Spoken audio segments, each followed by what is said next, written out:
Hello, my name is Jonas. In this tutorial I'm going to talk about validation.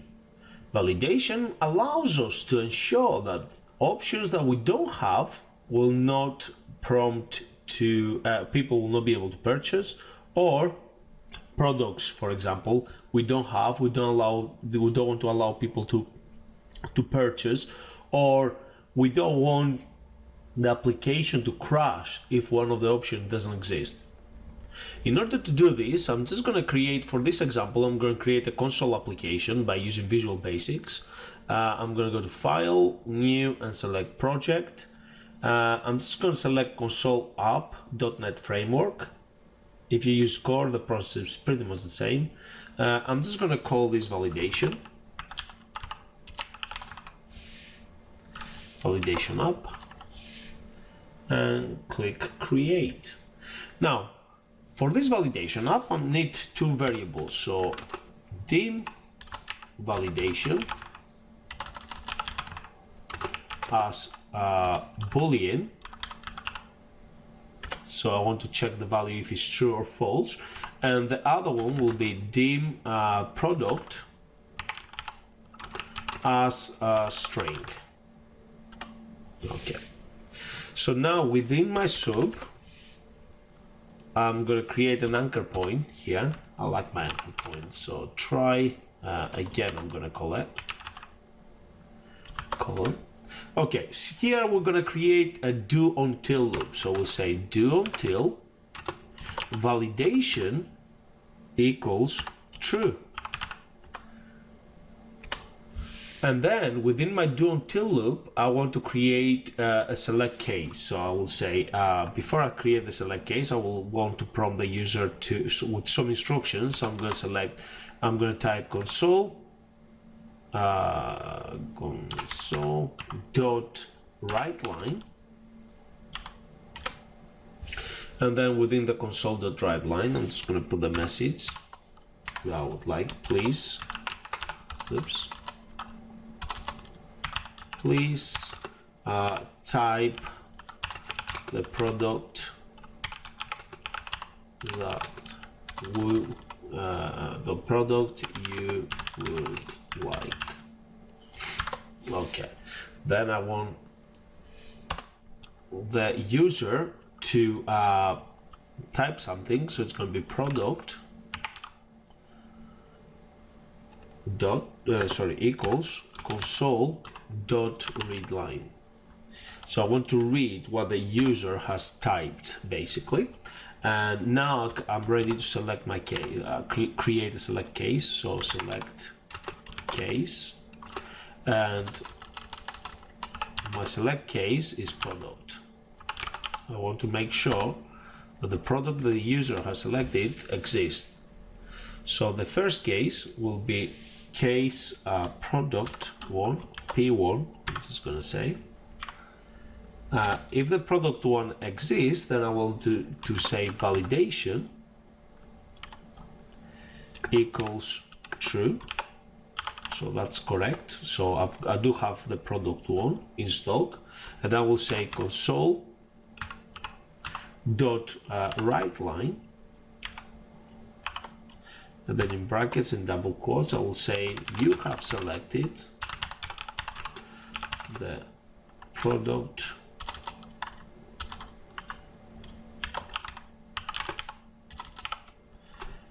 one which we do have in stock.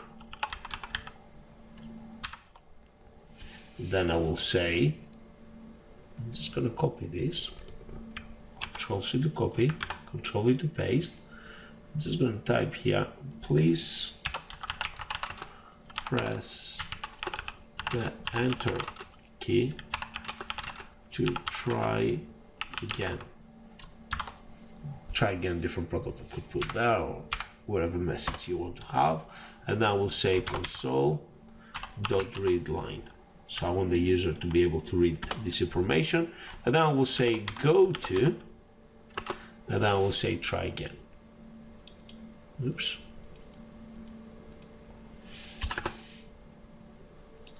So I'm going to navigate them back to there, and then I can type the product again. So I'm going to copy this case, and let's put a couple of lines, paste it there, and I'm just going to put product 2. Then you can have product 3, product 4, or whatever you want to put. You want to put a brand there, or whatever you wish to use there. Let's remove this. Okay, so this is how you have the products. Now, if the product is sold out just before you end the loop there, you can say console dot write line,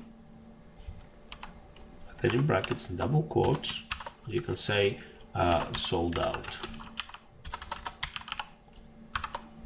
and then I can actually press the enter key to try again, and then console.read line. So press the enter key to try again, and then console.read line. So this is how we validating products. So it's only going to return the message if the product exists. So in this case we only have P1 and P2.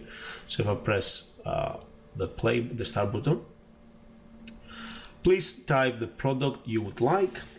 I'm just going to type whatever, press the enter key. Sold out, please press the enter key to try again. So I press the enter key. Please type the product you like. I'm just going to say P1, enter. You have selected the product 1, which we do have in stock. Please press the enter key to try again. So press the enter key. Oops, I have a problem here. Right, try again. Read line. Right, we need to put this code, the go to. Let's cut that. Let's put it here before we read the line, because it's executing this. Okay, let's try again. So P1, enter. Oops, it's exiting. Why is exiting? Try again.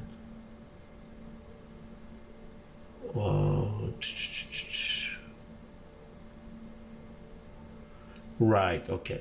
Let's put a try again, because I took the try again outside the loop. Let's put a try again within the loop.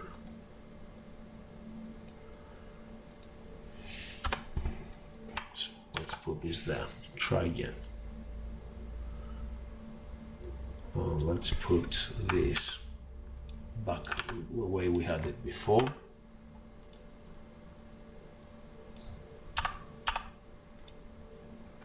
Okay, let me try again. Start. P1, enter.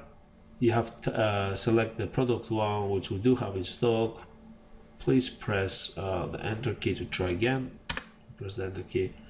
Please type the product you would like. So P2, enter. You have selected the product 2, which we do have in stock. Please press the enter key to try again. Enter. Sold out. Please press the enter key to try again. Now, on the sold out, what I forgot to do is put go to try again before I end up exiting the loop, because once I exit the loop, the application, the purpose of the application is fully complete. That's why he's exiting the application. Let's try again. So I type something, enter, sold out. Please press the enter key to try again. Now please type the product you would like.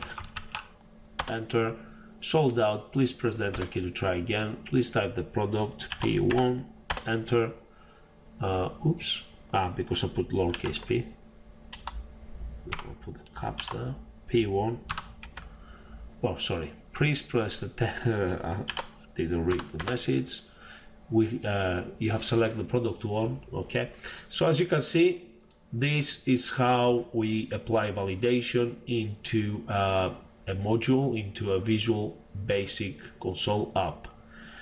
By following the same process, you can actually apply validation onto a VB form as well. So I hope you've learned something new today. Thank you very much for watching. Bye.